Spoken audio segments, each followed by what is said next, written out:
afternoon and welcome to Live at 4 on this Monday. Hope you all had a good weekend.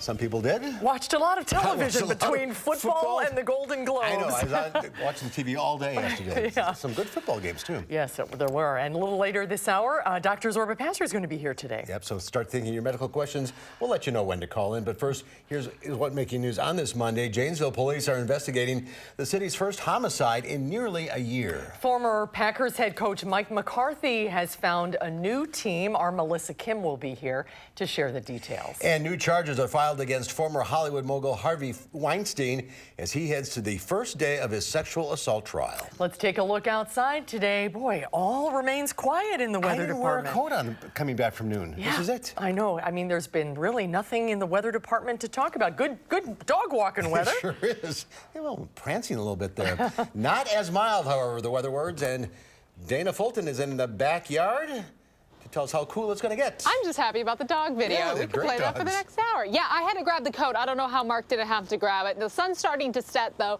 We're getting a little more cloud coverage building on in, so you're going to need the coat for this evening, though. It is pretty mild for January right now. We may see a flurry or two tonight, and then temperatures starting to drop for your Tuesday and Wednesday afternoon. It will not be quite as mild outside. We're at 39 still, though, in Madison. That's over 10 degrees above average for this afternoon. The breeze is nice and calm.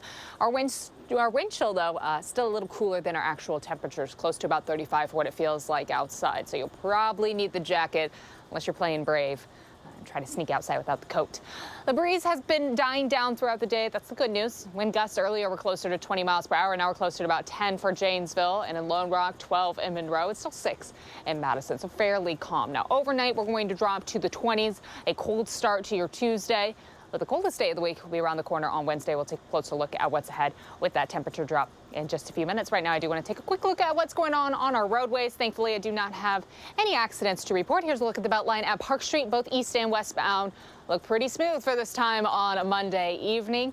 Again, speeds currently looking okay on the east and westbound sides as well. We don't have any major delays downtown either. Around Middleton, all looks smooth. And Janesville, Rock County looks good as well. The interstate should be fairly smooth. 25 minutes to get from Janesville to the Beltline, Sauk City to Middleton, 16 minutes, and Sun Prairie to downtown, about 15 minutes on this January evening. Doesn't quite feel like winter, but I promise in a few days it's going to get a little colder. All right, keep the jacket handy. Yes. All right, thanks, Dana. We'll see you in a few minutes. Thank you, Dana. First at 4, continuing coverage of a homicide that happened in Janesville early Sunday morning. Gabrielle Becerra joins us live now from Janesville and shares more about the wanted suspect. Gabrielle? The Janesville police are actively searching for their first homicide victim or suspect of the year, and this is the first incident since this time last year. The suspect, Corvacey Weaver, is accused of first-degree intentional homicide. Police first responded to a shots fired call around 5 a.m. They found the victim, James C. Chestnut III, lying in the road of the 600 block of Racine Street. Police say an argument started between the suspect and the victim inside a house party. They took the argument outside where the victim was shot in the back and the suspect ran away. From our investigation, we learned that this is a disturbance and a disagreement between two people. So while we feel that Mr. Weaver is dangerous, we don't think that he would pick anyone out in random fashion. Officials say Weaver is from Joliet, Illinois, and that the local law enforcement from that area are also looking for the suspect. Janesville police are asking that if anyone sees Weaver, that they do not approach him and that they contact local law enforcement. Reporting live in Janesville, Gabrielle, thank you. The U.S. is bracing for Iran's next move as the nation ends 3 days of mourning for a top military general. An estimated 1 million people filled the streets of Tehran today for a public funeral procession for General Qasem Soleimani. Over the weekend, Iran took another step to pull back from the international agreement to limit its nuclear program. President Trump shot back on Twitter, saying Iran will never have a nuclear weapon, after warning the U.S. could hit Iranian cultural sites if Iran attacks. Democratic lawmakers are demanding more details about the decision to take out Soleimani. What we are doing today endangers the United States of America, endangers our troops in the region, endangers our country. The Iranian leadership needs to understand that attacking Americans is not cost-free. Senate Minority Leader Chuck Schumer and Senator Bob Menendez of New Jersey sent a letter to President Trump asking him to immediately declassify the administration's reasoning for last week's airstrike. The White House is standing by the president's decision, saying Soleimani had American blood on his hands. Prosecutors in California today filed new rape and sexual assault charges against Harvey Weinstein. The announcement came shortly after Weinstein went on trial in New York on similar criminal charges. Naomi Ruckham reports from outside the courthouse in Lower Manhattan. Harvey Weinstein walked slowly into criminal court for the opening of his rape and sexual assault trial. The 67-year-old used a walker following recent back surgery. He looked like a very broken man. I think he's taken some good acting tips. Since 2017, dozens of women have publicly accused Weinstein of misconduct. Today, prosecutors in Los Angeles filed new rape and sexual assault charges against him, dating back to 2013. The defendant used his power and influence to gain access to his victims and then committed violent crimes against them. In New York, Weinstein is being tried for first and third-degree rape, along with predatory sexual assault. He has pleaded not guilty to those counts and did not speak during the hearing, which lasted less than 2 hours and mostly concerned procedural matters. The judge rejected a defense request to sequester the jury. Mr. Weinstein, again, has a right to a fair trial. In this great country, you are innocent until proven guilty. Jury selection will take some time. Candidates will start filling out questionnaires Tuesday. The goal is to begin seating them next week. Attorneys representing Weinstein's accusers expressed concern that they'll be smeared during the trial. When you have 6 women testifying about a sexual assault and a rape, it is much harder for the defense to cross-examine each one of these women and try and attack their credibility. At some point, the jurors are just going to start to blame the defense and look like they're victim bashing. It's unclear how many of Weinstein's accusers will be called to testify. Naomi Ruckham, CBS News, New York. And jury questioning in the New York case is slated to begin on January 14th. Rain and cooler temperatures are bringing some relief for communities devastated by the fires raging across Australia. At least 25 people have died since September. It's estimated nearly 500 million animals are also dead. Nearly 20 million acres have burned, and authorities say the fires could keep burning for months. While conditions were improved, firefighters are concerned that later this week there will be stronger winds and higher temperatures. A former top Trump administration official says he is willing to testify in a Senate impeachment trial against the president. Former National Security Advisor John Bolton says that he'll testify in a Senate trial if he's subpoenaed. So far, House Speaker Nancy Pelosi is holding on to 2 articles of impeachment against President Trump on charges of abuse of power and obstruction of Congress, while Senate leaders remain deadlocked over whether to allow witnesses and documents. Members of Congress are back to work today for the first time since the holiday break. Well, Mike McCarthy has found a new home. Sources say the Dallas Cowboys have hired the former Packers head coach. Melissa Kim joining us now. Do you think this is a good fit? I do think it's a good fit. You know, McCarthy definitely has the resume for a big job like the Dallas Cowboys. More than a decade of head coaching experience, a Super Bowl ring. And I think it might be a little difficult for Packers fans to think about that right now because of how badly things ended for McCarthy in Green Bay. But I'm really interested to see who McCarthy is going to hire on his staff, especially defensive coordinator, because that's where he struggled a lot in his last few years with the Packers. And also, has he learned anything in his year off from coaching? That would be a big question, too. And, because, like any business, football changes and evolves. And that was one of the big things that he didn't do in Green Bay. We saw Aaron Rodgers getting frustrated with the play calling towards the end of his tenure there. And McCarthy, though, he'll be inheriting a very talented but younger side of offense. The Cowboys have quarterback Dak Prescott, Amari Cooper, Ezekiel Elliott, all very talented guys that have had a couple years to mature in the NFL so far. So it'll be very interesting to see if he's going to change with the times as well. He's got a tough boss, too. Oh, yeah. I mean, the Cowboys are unlike any organization in that Jerry Jones, he's very involved with the team. We see it week in and week out, even in this last season as well. We'll see what happens. Yes, it'll be very interesting to see. The rivalry will heat up, that's for sure. Yeah, that's for sure. Yep. Thank you, Melissa. Badgers wide receiver Quintus Cephas is entering the 2020 NFL Draft. He made the announcement this morning, posting a video on Twitter thanking the Badger Nation. He wrote, "It's been a great ride, and I'm ready for the next chapter." On Friday, Wisconsin running back Jonathan Taylor also declared that he is entering the NFL Draft. Borden will become the second major dairy company to file for bankruptcy in as many months as dairy substitutes like soy and almond milk become more popular. Traditional milk producers are facing difficulties. Officials with Borden say they will continue to operate while the company restructures. The Madison Police Department is incorporating a new, unique kind of tactical training for its officers. The hope is to help build stress resistance and increase performance, especially in critical situations. Madeline O'Neill gives us a preview of a story showing how powerful meditation can be. Maddie? Mark and Susan, I began this story looking into research being done with local law enforcement agencies about meditation's potential impacts on officers and how it might help with the stress of the job. I also heard personal stories, including from Madison police officer Matt Kenny.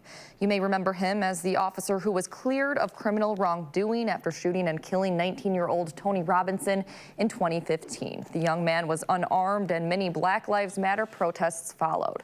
Now, in the years since, Kenny has become a meditation instructor, hoping to equip new recruits with a tool they can carry anywhere. Meditation is not just for down-regulating your own body's response to stressful events. It's not just about performance improvement, but meditation can also be very healing, I find. So that's why teaching meditation is important for me. The most recent class of police recruits is the second to receive formal mindfulness meditation practice at the academy. Now, given the sensitivity of this story, we also spoke with a member of Tony Robinson's family about how she's trying to find peace. We'll have the full story coming up tonight at 10. Looking forward to that. Maddie, thank you. There's more at 4. When we come back, we're heading to the movies with our Will Loper. He'll tell us what he thinks of the upcoming movie Just Mercy, which is based on a true story. That's when Live at 4 continues. You're watching News 3 Now, live at 4.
Welcome back. Many cancer survivors have trouble falling asleep or staying asleep. Now research shows a new approach can help them get a good night's rest.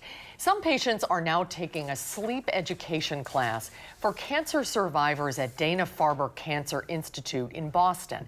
The class covers good sleep hygiene, such as no screen time before bed and napping less once you've completed treatment. But the study's author says the key is giving patients guidance on implementing it. A consistent wake time is a very important fundamental element of good sleep. These are the kind of things that we sat down, analyzed, and broke down for each individual survivor. A new study of more than 50 cancer patients finds over 40% had their moderate to severe insomnia cured after one class. Well, it used to be called the Consumer Electronics Show. Now it's known simply as CES. The show officially opens tomorrow, but many companies are already showing off the latest in tech. And more automakers are using CES as a car show. And the all-electric brand Byton hit the ground first. Its M-Byte SUV goes on sale in the U.S. next year and puts entertainment in the driver's seat. The massive infotainment center shows everything from sports scores to text messages. Owners will even be able to stream video thanks to a new partnership with Viacom's CBS. I imagine that when you're driving, you cannot watch the video on this big screen. Is that correct? You're correct. While we're driving, we'll disable the video mode. But drivers can watch when parked, and that might be handy during charging at a station, which takes about 35 minutes. That's the future, folks. A big late-day rally resulted in gains on Wall Street. The Dow Industrials gained 68 points, ending the day at 28,703. The NASDAQ was up 50. The S&P 500 added 11.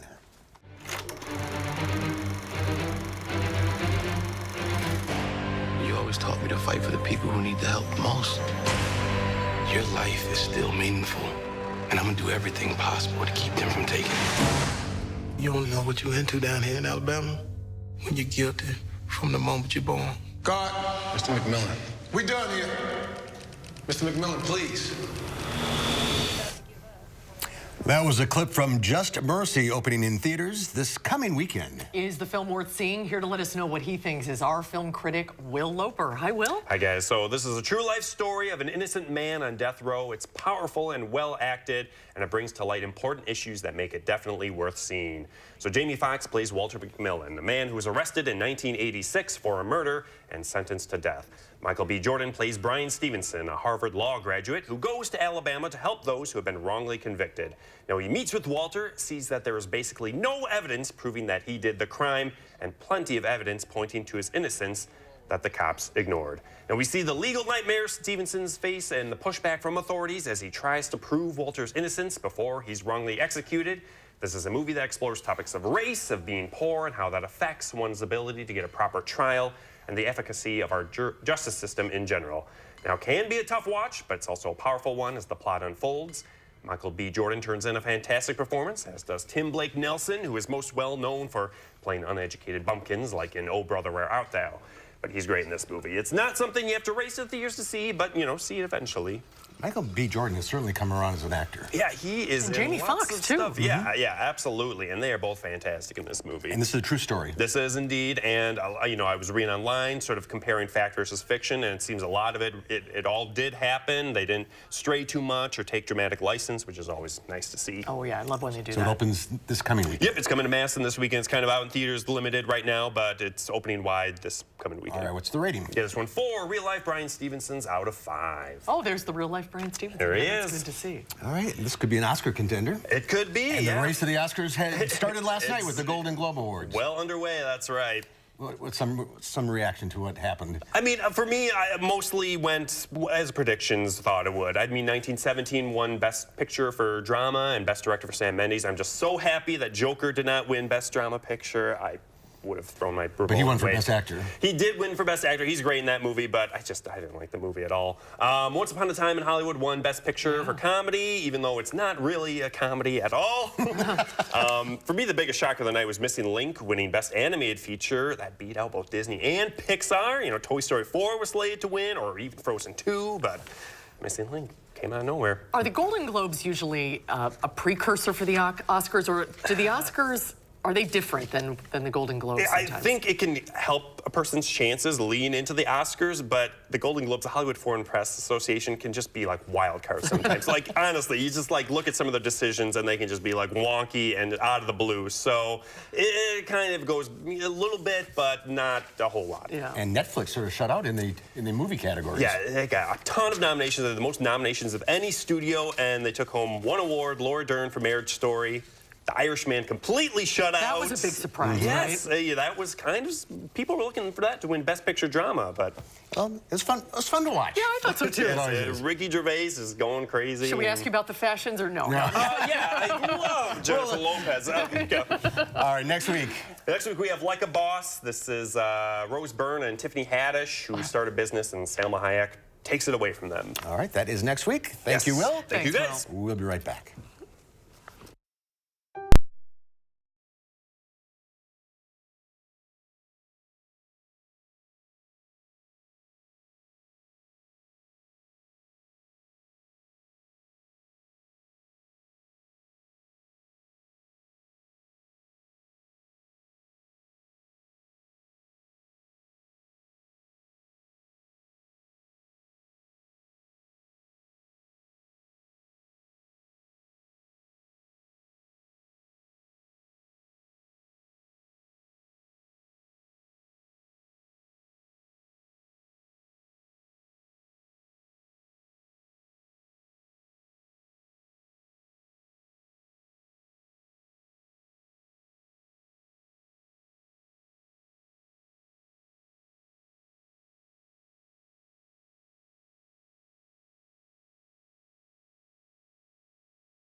Well, take a look at this. A Utah man claims to have a 20-year-old McDonald's hamburger.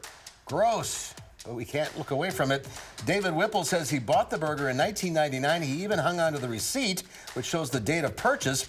He says he initially bought the burger for presentations about enzymes and deteriorations, but it ended up in the pocket of a coat that was forgotten about for years. Amazingly, it looks pretty much the same. Whipple says only the pickle has deteriorated. That's frightening. That's concerning. He's not going to try this, is he? No. No, I don't, he's not going to eat it.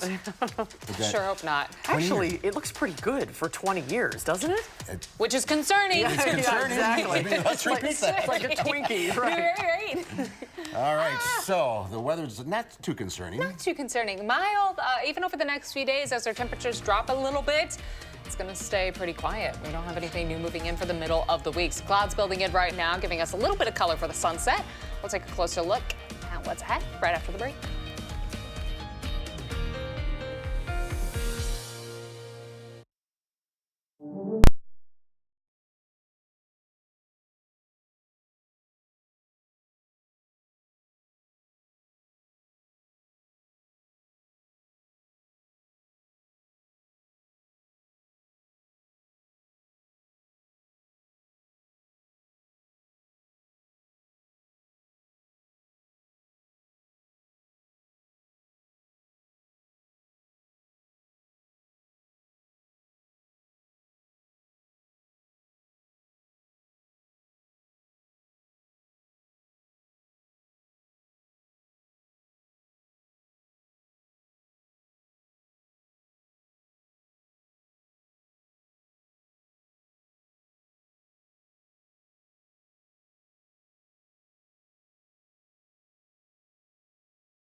So hopefully you have the chance to get out this afternoon, either for your lunch break or if you still have a little bit of time this evening before the sun sets to enjoy these mild temperatures for January.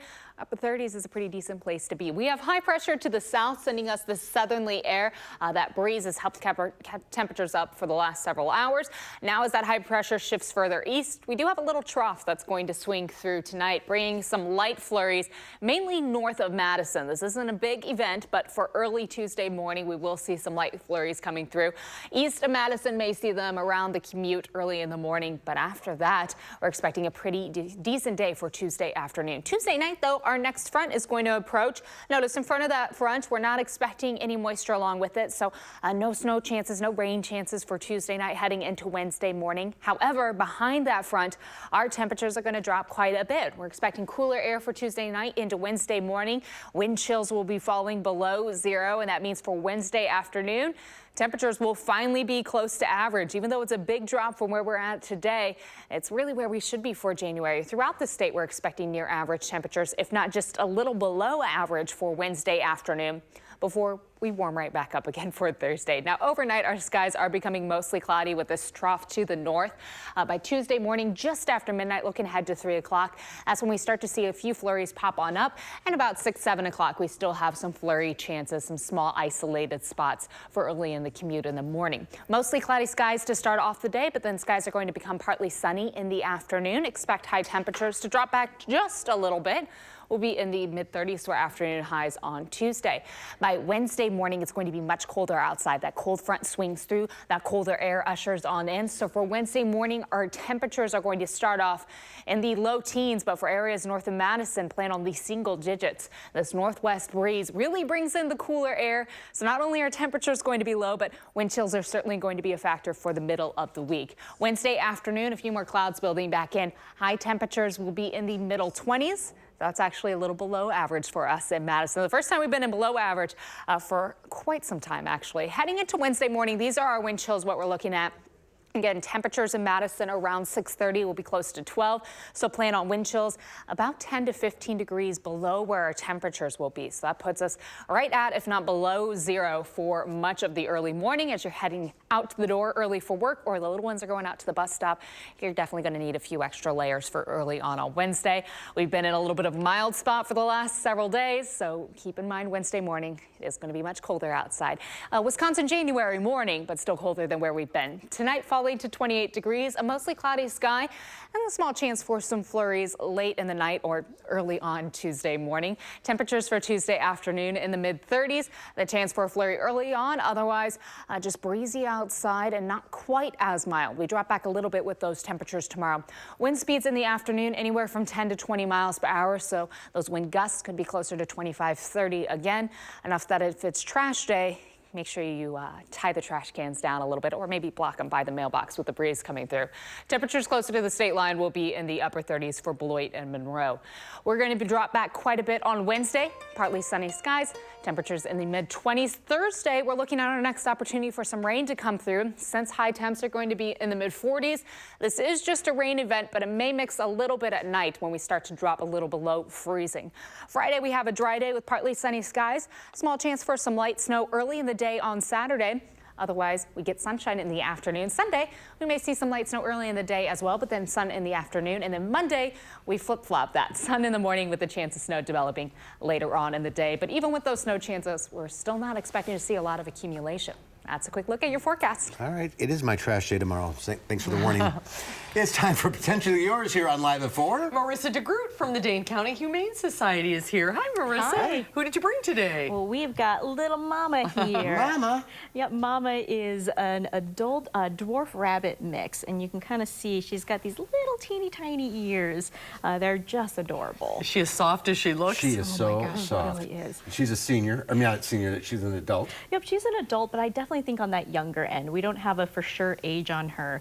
But remember, rabbits can live anywhere between 8 to 10 years, even more than that. So I think you're looking at a friend for a good long time. It's a commitment. It really is, but it can be so much fun, especially Mama here. She is an active gal. She loves to run around and play, but she also loves to snuggle, and she's very easy to pick up. Sometimes rabbits can be a little squirrely when you want to pick them up. She actually loves being picked up and held. And she was surrendered?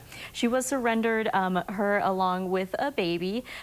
They are both adoptable, but she probably could go home by herself, or if you do have another rabbit, you want to set them up on a little bunny date to make sure they get along. What sorts of things do you need to be thinking about if you want to adopt a bunny like Yeah. Mama? That's such a great name. Yep, she's going to need a nice enclosure, but also lots of outside of the cage playtime, and also things to keep her occupied. An entertained rabbit is a happy rabbit, and they are so smart and social that they just want to be able to run around and explore, but obviously in a nice, safe area. Should be a lot of fun. You need some volunteer help.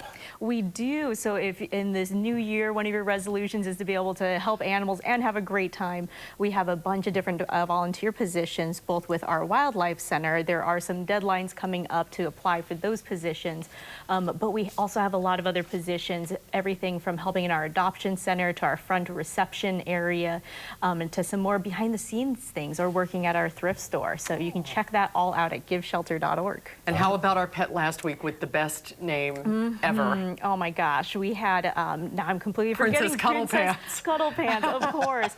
Princess Cuddlepants did get adopted with that name and that face. How could she not? She was just beautiful. Really was. Let's get Mama home. Yes, come in and visit Mama. All right, if you're interested in adopting Mama or checking out any of the critters at the Dane County Humane Society, go to giveshelter.org, 838-0413, the number to call. Marissa, thank you. Thanks, Marissa. Good to see you. Good Happy night, New Mama. Year. All right, there's more to come at 4. When we come back, we're going to get another look at today's headlines. Including an update on the deadly Australian bushfires. That's coming up in just a minute.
Here's a live look at downtown Madison from the Edgewater Skycam. Nice evening for first part of January. It is 4:38. I can't see the little clock on the thing. It's hard to read. Anyway, here's the top headlines for today. Janesville police are actively searching for their first homicide suspect of the year. The incident marks the first homicide since this time last year in Janesville. Police first responded to a shots fired call around 5 a.m. They found the victim, James Chestnut, lying in the road on the 600 block of Racine Street. Police say an argument started between the suspect and the victim inside a house party. They took the argument outside where the victim was shot in the back. The suspect ran away. Janesville police are asking if anyone sees Weaver, do not approach him and call local law enforcement. Former Green Bay Packers head coach Mike McCarthy has reportedly agreed to terms with the Dallas Cowboys. He'll lead that team during the 2020-21 season.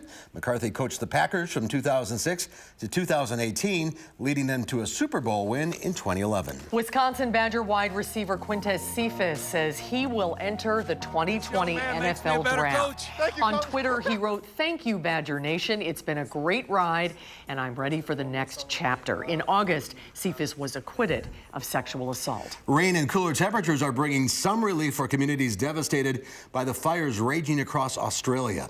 At least 25 people have died since September. It's estimated nearly 500 million animals are also dead. While conditions were improved, firefighters are concerned that later this week there will be stronger winds and higher temperatures. Well, when we come back, it's time to get your medical questions answered. If you have a question for Dr. Zorba Pastor, call now. The number 270-9933. Zorba Pastor's making a house call today. Hi, Zorba. He's in the green room. What are you talking about today?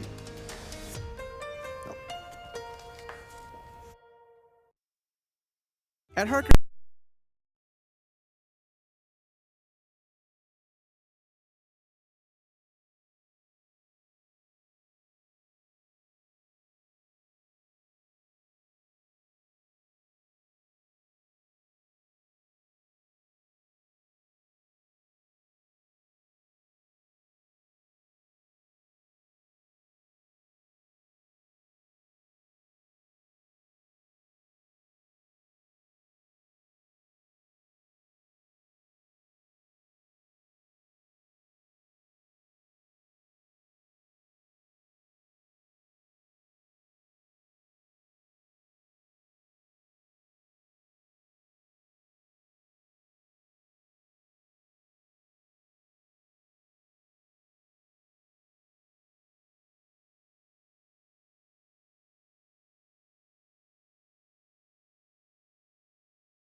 No accidents to report right now, and things seem to be going along pretty smooth on the Beltline. Here's a look at the Beltline right at Park Street.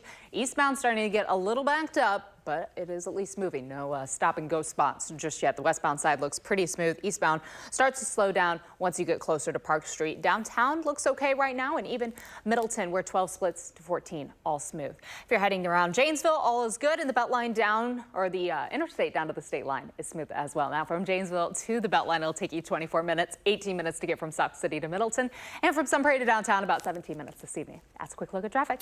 All right, Dana, thank you. Well, we may never walk on water, but we can now now cycle. The Manta 5 Hydrofoiler XE1 has pedals, an electric engine, and a battery, just like an e-bike, but it also has carbon fiber wings called foils and a propeller that allows the whole bike to plane on top of the water at speeds of up to 12 miles an hour. The company that makes it says the hydrofoil bike is perfect for a yacht-to-shore journey. It's currently available for pre-order, $7,495, yacht not included. It's kind of cool, isn't it? It is kind of cool. Well, the doctor is in the house today. Dr. Zorba Pastor is here to answer your questions. If you have a question, the number to call is 270-9933. Great day to call. The lines are wide open. Hi, Zorba. Good to see you. Happy New Year. Happy New Year, You're guys. a little under the weather today. I am. I've got a cold, you know, and I wonder, why do I have a cold? Just because I see sick people all the time, Exactly. do I have a cold? So let me tell you what I do for a cold. First of all, nothing cures the cold. Right, time. So time. That's right, actually time. So I don't take an antibiotic. That's really important because we overuse antibiotics. But number one is hydration, because when you have a cold, you don't feel like eating and drinking. And so I usually end up eating fruit juices that have vitamin C in it. So that's number one. Number two, I take Tylenol, also for aches and pains. If I really ache a lot, then I may take some ibuprofen. I make sure that I get enough sleep. So it's really, I'm a night owl. It's really hard for me. I try to go to sleep early. And then, once again, I know it's going to take time, and I'm always anxious. I want to get over it right away, but it's going to take 3 to 5 days or 6 days. The problem with these colds that are going around is they are lingering for They so linger. long. That's right. That That's when right. do you know That's right. it's time to see the doctor? When the other people living with you say, oh, you mean you've got to go see a doctor. That's about what it is. You never, you know, if you develop a fever greater than 101, you should see a doctor. If you've got really mucus coming out of your nose, it's not getting better. If you've got chronic lung disease and you're bringing up a lot of mucus, or you feel like you're short of breath, you should do it. If you have diabetes and medical problems, that's kind of where it's at. And So influenza is in the area. A cold can lead to other things then, other Absolutely. problems. You can have a viral infection, and then you get a bacterial infection on top of that, but that's often accompanied by a fever, chills, and other people saying, hey, you know what? You really look bad. You ought to go see somebody. A lot of people have it. Oh, you're not alone, A lot going around. Yes, they do. All right, let's go to the phones. We'll start with Janice in Janesville. Hi, Janice. What's your question? Hi. My feet swell and my ankle is swollen bad, and no one knows what's causing it. Well, first of all, when you've got pedal edema, which is where your feet or ankles swell, it can be caused by a lot of things. It can be caused by problems with your heart, such as heart failure. That can be one cause. Other causes that you can also have are things such as sodium in your body can be off, but there's so a range of problems when you have swelling in your ankles and your feet. Hard thing to answer over the telephone, but something that certainly you have to look at by your doctor. One thing that people often do, and they'll often wear support stockings, and that often is a very easy cure if you simply have ankle edema that just happens from the fact that you're sitting around too much and not exercising. So it might not be that bad. Might not be that bad, but something that I think you really should discuss with your doctor. That's a very important thing. Okay. All right, we have a call on too, but I don't know who it is. Here we go. All right, Fred in Verona. Hi, Fred. What's your question? My question is, I take a blood thinner, and he seems to be doing something else. But anyway, I take a blood thinner, and once in a while I get blood in my urine. Well, first of all, that's one of the side effects of blood thinners. All the blood thinners can produce blood in the urine. But anytime anyone has blood in the urine, it's important to talk to your doctor. And the reason is sometimes that's a symptom of something more serious, such as kidney cancer, prostate cancer, bladder cancer. So it either can be a side effect of the medication, or it can mean that something else is going on. Anytime you have blood in the urine, you want to find out what it is, stone, infection, you got to have it checked out. Okay. All right. Let's go to Lori in Portage. Hi, Lori. What's your question? Hi. I have a question. I've had a very dry cough for about 8 weeks now. I've been to the doctor several times, and I've gotten checks, x-rays. Everything seems to be clear and great. I've tried cough medicine. I'm on medications from my doctor, and nothing seems to touch it. Are you on any blood pressure pills, something called ACE inhibitors? No. No, okay, because they are a common cause of a dry cough. Sometimes a dry cough can be the result of a medication such as an ACE inhibitor. Sometimes it can mean that you're developing reactive airway disease, almost like an allergy. Sometimes a steroid. inhaler that you use maybe for a week or 2 weeks and actually get your lungs to calm down so that cough can disappear. I mean, there are a number of different things you can do. The steroid inhaler often works for people where we just can't figure out what's going on. Okay. All right. Let's go to Ellie in Madison. Hi, Ellie. Yes. What's your question? I heard Dr. Zorba talking about swollen feet and sodium, and I had my feet were swollen really bad once, and the next day I had a heart attack, and I was told that was a warning sign. Well, swelling in the ankles can be something very serious, and that's exactly what we talked about. It's not specifically a warning sign for heart attacks, but it can mean heart failure, and that can be a symptom of it. All right.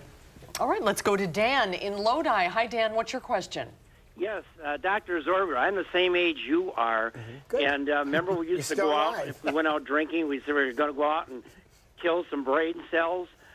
I think, in my own opinion, the people that I know now that are having problems with their memory did do heavy drinking and still are. Is that a possibility that drinking may be associated, heavy drinking, with a loss of memory? There's no doubt about it. There's no doubt about it. One of the causes of memory loss, besides Alzheimer's disease, cardiovascular disease, can be too much alcohol. There's no doubt about it. That is one of the things that that can actually cause dementia and can cause memory loss.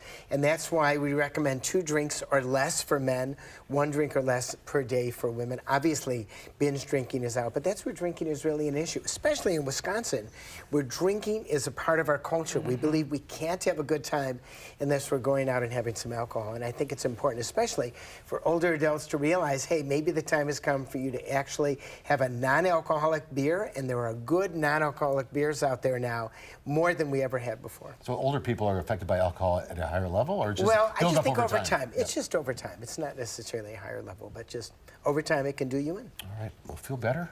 Thank you. I will try. Maybe that'll make me feel better. See, you're my doctor. Thanks for calling in, everybody. We'll do this again soon. Zorba, great to see you. Good seeing you. Happy New Year. Feel better. Happy New Year. We'll be right back with the final check of your forecast. Ready to roll playback?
cooling off a little bit. Just a little bit. We're going to drop a little bit for tomorrow and then another big drop for Wednesday. So right now it's 39, a pretty decent evening for January. We do have a calm breeze. Thankfully, that's starting to back off. It's been a little windy outside the last 2 days. 13 miles per hour right now in Monroe, about 10 around Beloit. Now, we are expecting a mild few hours. May see a flurry or two tonight heading into Tuesday morning, and then those temperatures start to drop. Well, Tuesday won't be too cold. Looking ahead to Wednesday morning, it's going to be much colder outside. Here's a quick look at our wind chills for Wednesday morning. Oh boy, we're not used to this. Yeah, it's gonna. I know. Where's winter been? It's about to arrive. Gary's going to take a closer look during the 5 at what we're expecting for the middle of the week. Okay, thanks, Dana. And coming up tomorrow here on Live at 4, it is Travel Tuesday. Our expert will have the top spring break destinations. Time to think about spring break already. And Consumer Report says there are plenty of good reasons to buy a used car instead of a new one. We'll talk about that tomorrow on Live at 4.